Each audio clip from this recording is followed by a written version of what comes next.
problem, that is from the following trial balance Mangesh traders you are required to prepare final accounts. If you have textbook, then you can see in textbook also and can understand my explanation.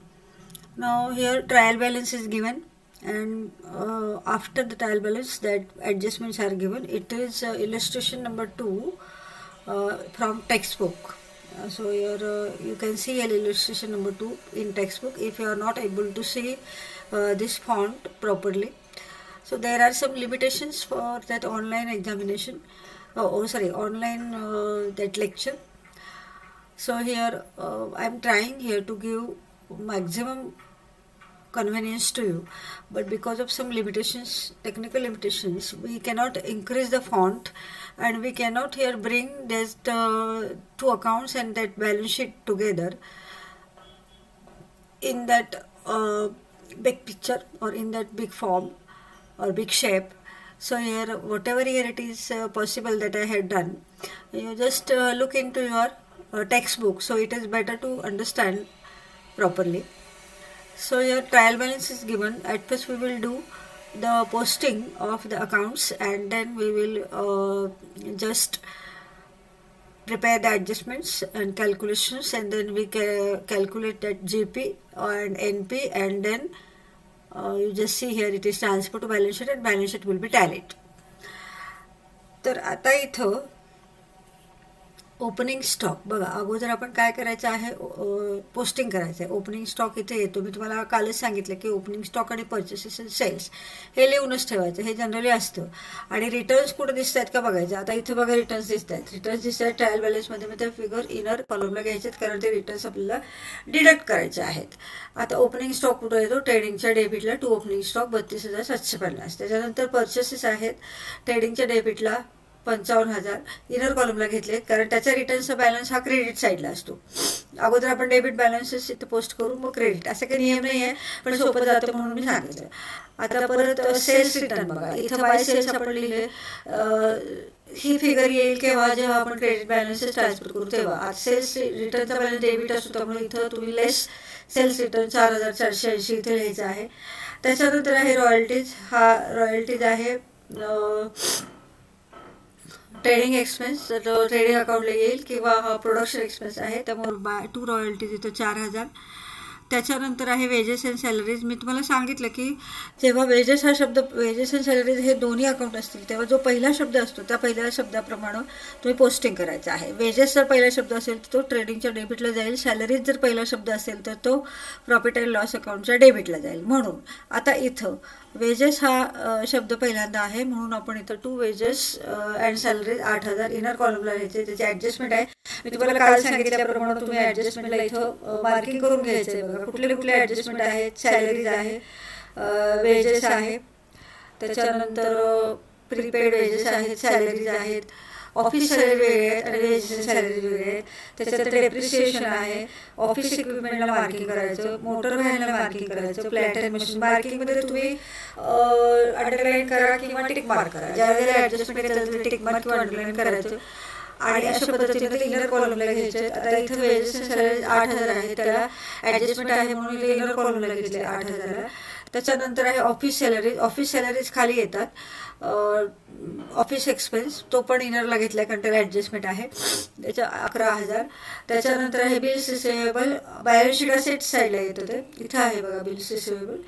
इथं आपण bills receivable लिहू शकतो 19,250. इथं bills receivable आहे. Current account असल्यामुळे थोडं खालच्या बाजूला लिहायचं आहे, आणि फिक्स असेल तर ते वरती लिहितो आपण, फिक्स असेट असेल तर. त्याच्यानंतर आहे बघा ऑफिस इक्विपमेंट. ऑफिस इक्विपमेंट हा सुद्धा फिक्स एक्सपेन्स आहे, हे फिक्स असेट आहे, ते आपण बॅलन्स शीटला ट्रान्सफर करतो. इथं बघा ऑफिस इक्विपमेंट त्याला इनर कॉलमला घेतले, कारण त्याला ॲडजस्टमेंट आहे. त्याच्यानंतर आहे motor van, plant and machinery. हे दोन्ही फिक्स असेट आहेत, ते पण इथं असेटला घेतलेत. बघा मोटर व्हॅनला ॲडजस्टमेंट आहे, प्लॅन्ट अँड मशिनरीला ॲडजस्टमेंट आहे, त्यामुळे त्या सगळ्या फिगर्स इनर कॉलमला घेतलेल्या आहेत. त्याच्यानंतर आहे बॅड डेब्ट्स. बॅड डेब्ट्स हा प्रॉफिट अँड लॉस अकाउंटच्या डेबिटला, कारण तो लॉस आहे, पण टू बॅड डेब्ट्स इथं 2,500 बाहेरच्या कॉलमला. त्याच्यानंतर आहे ॲडव्हर्टाइजमेंट. ॲडव्हर्टाइजमेंट सेलिंग एक्सपेन्स, त्याच्यामुळे प्रॉफिट अँड लॉस अकाउंटच्या डेबिटला इथे ॲडव्हर्टाइजमेंट खाली लिहिले बघा, इथं टू ॲडव्हर्टाइजमेंट 6,000. त्याच्यानंतर आहे कॅश इन हँड, असेटला जातं ते करंट असेट आहे, थोडं खाली लिहायचं आहे कॅश इन हँड. त्याच्यानंतर सन्ड्री डेटर्स 31,250, इथं सन्ड्री डेटर्स इथं खाली आहे बघा, कुठं लिहिले तरी सन्ड्री डेटर्स, एक मिनिट हा, सन्ड्री क्रेडिटर्स आहे का डेटर्स आहे बघूया आपण. सन्ड्री डेटर्स 31,250, सन्ड्री डेटर्स कसं काय लिहिलेलं आहे, आय थिंक बाय मिस्टेक ते विसरले का काय, इथं ते आलं नाही आहे. एक मिनिट, मी आता तुम्हाला ह्याच्यामध्ये बघून सांगते. सन्ड्री डेटर्स लिहिले का तरी बॅलन्स शीटला नाही. Motor van bills plant and machinery debtors 31,250, हे काय इथं लिहिले बघा, डेटर्स 31,250 इथं आहे, डेटर्स 31,250 आउटर कॉलमला. त्याच्यानंतर आहे सन्ड्री डेटर्स झाले. रिझर्व फॉर बॅड डेब्ट्स, हा रिझर्व फॉर बॅड डेब्ट्स म्हणजेच RDD असतो. रिझर्व फॉर डाऊटफुल डेब्ट्स किंवा बॅड डेब्ट्स, कुठलाही रिझर्व असू दे, बॅड डेब्ट्स असू दे, डाऊटफुल डेब्ट्स असू दे किंवा डिस्काउंट ऑन डेटर्स असू दे, ते सगळे आपण डेबिट बॅलन्स असेल तर ते डेबिट स्टेटमेंट वेगळी आहे अकाउंटिंग ट्रीटमेंट, आणि क्रेडिटला असेल तर ते क्रेडिटला लिहायचं आहे 1,000 रुपये. तर इथं हे 1,000 रुपये by reserve for bad debts इथं 1,000 रुपये आहे. त्याच्यानंतर प्रीपेड वेजेस 1,000, ते ॲडजस्टमेंट आहे. RDD हा 1,000 इथे लिहिलेला आहे by reserve for bad doubtful debts, credit balance आहे म्हणून तो क्रेडिटला लिहिले आहे. आता आपण सगळे क्रेडिट बॅलन्सेस बघूया. इथं आपण आता ओळीने बघतोय तर हे 3 अगोदर बघून घेऊ. त्याच्यानंतर सन्ड्री क्रेडिटर्स येतात, ते क्रेडिटर्स हे लायबिलिटीला जातात. सन्ड्री क्रेडिटर्स 24,000, ॲडजस्टमेंट नाही आहे तेव्हा बाहेर आहे. कॅपिटल ॲज युजल लायबिलिटीला पहिल्या रँकला कॅपिटल असतं, तर ह्या पद्धतीने इथं कॅपिटल 1,25,000 लिहिलेलं आहे, 1,25,000. तर अशा पद्धतीने आपण काय केलं आता, डेबिटचं केलं. क्रेडिट पोस्टिंग थोडं राहिले बघा. सेल्स 89,500, 89,500 इथं आपण लिहितो ट्रेडिंगच्या क्रेडिटला. परचेस रिटर्न इथं परचेस रिटर्नमधनं लेस करून इथं लिहितो. परचेसचा बॅलन्स डेबिट असतो, त्याचा रिटर्नचा क्रेडिट असतो. सेल्सचा क्रेडिट असतो, त्याचा रिटर्नचा डेबिट असतो. बरोबर उलटा बॅलन्स असतो बघा. मग अशा पद्धतीने हे आपण इथं डिडक्ट करून आउटर कॉलमला प्रोडक्ट घेतले, हे सुद्धा डिडक्ट करून आउटर कॉलमला प्रोडक्ट घेतलेला आहे. तर अशा पद्धतीनं हे दोन्ही प्रोडक्ट आउटर कॉलमला घेतले. आणि बघा आता आपण पुढे ॲडजस्टमेंट करायचं आहे. क्लोजिंग स्टॉक कालच मी सांगितलं तुम्हाला की 2 ठिकाणी येतं, एक आहे ट्रेडिंगच्या क्रेडिटला आणि दुसरं आहे असेटला. इथं असेटला असतं हे बघा, क्लोजिंग स्टॉक 19,000, इथं सुद्धा त्यांनी क्लोजिंग स्टॉक 19,000 ट्रेडिंगच्या क्रेडिटला लिहिलेला आहे. त्याच्यानंतर आता बघा हे दुसरी ॲडजस्टमेंट, ऑफिस सॅलरी आउटस्टँडिंग, म्हणजे आता इथं ऑफिस सॅलरीज आहेत 11,000. आउटस्टँडिंग एक्सपेन्सेस असू दे, इन्कम असू दे, ते अगोदरच्या एक्सपेन्समध्ये ते ॲडच करायचं आहे. आणि एक्सपेन्स असेल तर तो लायबिलिटीला लिहायचं आहे, आणि इन्कम असेल तर ते असेटला लिहायचं आहे. आता इथे आउटस्टँडिंग एक्सपेन्सेस आहेत. मग आउटस्टँडिंग एक्सपेन्सेस 2 आहेत बघा. इथं प्रीपेड वेजेस पण 1,000 आहेत आणि सॅलरीज पण 1,000 आहेत.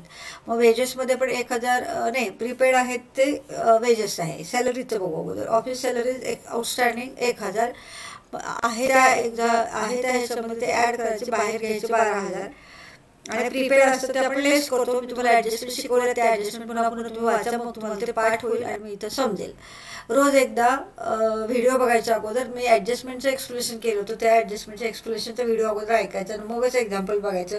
किंवा पुस्तकात तुम्हाला तो चार्ट दिलेला आहे, त्या पुस्तकातला चार्ट बघायचा आणि मग त्याच्याप्रमाणे इथं हे पोस्टिंग बघायचं. तर इथं आता काय झालेलं आहे, प्रीपेड वेजेस आहेत त्यामुळे प्रीपेड लेस करायचे असतात, आणि प्रीपेड एक्सपेन्सेस हे आपले असेट असतील.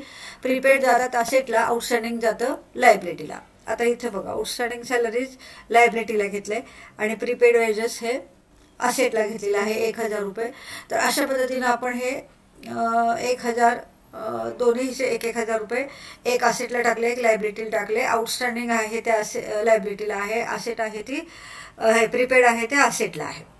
प्रीपेड एक्सपेन्सेस असेटला येतात, आउटस्टँडिंग एक्सपेन्सेस डेबिट लायबिलिटीला येतात. आउटस्टँडिंग म्हणजे द्यायचे राहिलेले, प्रीपेड म्हणजे ॲडव्हान्समध्ये दिलेले. बरोबर उलटी फिगर आहे, उलटी कॉन्सेप्ट आहे, मी अगोदर तुम्हाला सांगितलं आहे. तर त्याच्या पद्धतीने तुम्ही ते करायचं आहे.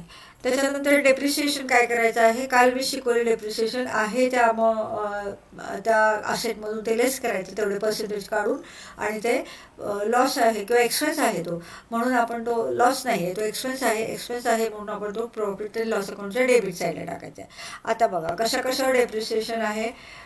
5% आहे, 10% आहे, 15% आहे. 5% आहे ऑफिस इक्विपमेंटवर, 10% आहे मोटर व्हॅनवर, आणि 15% आहे प्लॅन्ट अँड मशिनरीवर. तर तसं प्रत्येकी रिस्पेक्टिव्ह डेप्रिसिएशन काढून त्यांनी पर्सेंटेज काढून ते केलेले आहे. आता 20,000चं ऑफिस इक्विपमेंटला किती आहे बघा, 5% आहे. 20,000चा 5% येतो 1,000. तो 20,000 1,000 लेस करून 19,000 आउटर कॉलमला. त्याच्यानंतर आहे 10% मोटर व्हॅन, 3,040 हे त्यातनं लेस करून इथं आउटर कॉलमला घेतलेत. आणि तसंच 15% आहे ते मशिनरीवर आहे. 25,000चं 15% 3,750 येतं, ते त्यातनं लेस करून आपण आउटर कॉलमला इथं हे अमाऊंट लिहायची आहे. आणि त्याच्यानंतर हे सगळे 3 डेप्रिसिएशन आहेत. ते 3 डेप्रिसिएशन आपण इथं अशा पद्धतीनं त्याचं प्रेझेंटेशन करायचं आहे. एकापेक्षा जास्त डेप्रिसिएशन असतील तर ते डेप्रिसिएशन असं लिहायचं, इनर कॉलमला त्याचे हे द्यायचं, एक्सप्लेनेशन प्रेझेंटेशन करायचं किंवा लिहायचं. Office equipment, motor van, plant and machinery हे सगळं तिन्ही इनर कॉलमला लिहिलेलं आहे. आणि ते इनर कॉलमला लिहून त्याची ॲडिशन इथं 7,790 बाहेर घेतलेली आहे. तर हे आहे प्रॉपर आणि ॲप्रोप्रिएट प्रेझेंटेशन. प्रत्येक डेप्रिसिएशन आउटरला घ्यायचं नाही. एकापेक्षा जास्त डेप्रिसिएशन असतील तर ते इनर कॉलमला ते लिहायचे, त्याचे ॲडिशन करायचे आणि ते आउटर कॉलमला लिहायचे. तर अशा पद्धतीनं आपण काय केलेलं आहे, आता ट्रायल बॅलन्स बघितलेला आहे, पोस्टिंग बघितलेलं आहे, तसंच असेटचं पोस्टिंग बघितलेलं आहे, आणि त्याच्यानंतर आपण ॲडजस्टमेंट पण बघितलेले आहेत. तर आता इथं त्यांनी एक्सप्लेनेशन दिले बघा ॲडजस्टमेंटचं. 5% 20,000वर येतं. कसं काढायचं 5% 20,000वर, 20,000 गुणिले 5/100. इथं काय आहे 30,400 गुणिले 10/100. इथं काय आहे 25,000, 25,000 गुणिले 15,100, 15 डिवायडेड बाय 100. अशा पद्धतीने आपण हे कॅल्क्युलेशन करतो, आणि हे कॅल्क्युलेशन आपण इथं बघितलेलं आहे. आणि कसं ट्रान्सफर करायचं हे मी तुम्हाला आता सांगितलेलं आहे. कालचा मी सोडून दाखवला खूप वेळ लागतो, आणि तो हेवी होतो व्हिडिओ, परत तो ट्रान्सफर करायला पण वेळ लागतो. त्यामुळं काल मी रात्री पाठवला तो व्हिडिओ. तर म्हणून आज मी हे असं एक्झाम्पल घेतले. कधी तसं असं आपण करून सिलेबस कव्हर करू. आणि हे टेक्स्टबुकमध्ये असतं एक्झाम्पल, तुम्हाला टेक्स्टबुक बघता येतं. टेक्स्टबुकमध्ये बघता माझं ऐकलं तरी तुम्हाला ते समजू शकतो. तर आता इथं काय करायचं आहे, अकाउंट पोस्टिंग करून झाले, ॲडजस्टमेंट करून झाल्यात. आता नेक्स्ट स्टेप आहे ट्रेडिंग अकाउंट क्लोज करायचं. ट्रेडिंगची डेबिटची बेरीज करायची, क्रेडिटची बेरीज करायची. जी बेरीज जास्ती असेल ती दोन्ही बाजूला लिहायची. आणि आता इथं ग्रॉस प्रॉफिट आलं आहे बघा. समजा क्रेडिटची जर ॲडिशन मोठी असेल तर ग्रॉस प्रॉफिट येतो, मग तो बॅलन्स इथं घ्यायचा. त्याला नाव काय आहे, ग्रॉस प्रॉफिट कॅरीड डाऊन म्हणायचं आहे. आणि हा आपण नेक्स्ट प्रॉफिट अँड लॉस अकाउंटला उलट्या दिशेला ब्रॉड डाऊन करायचा. कॅरी डाऊन बॅलन्स आपण ब्रॉड डाऊन करतो नेहमी, त्या पद्धतीने हे 7,900 अपोजिट साईडला ब्रॉड डाऊन करायचं. ते 7,900 इथं लिहायचे. आणि पुन्हा एकदा profit and loss account close करायचा.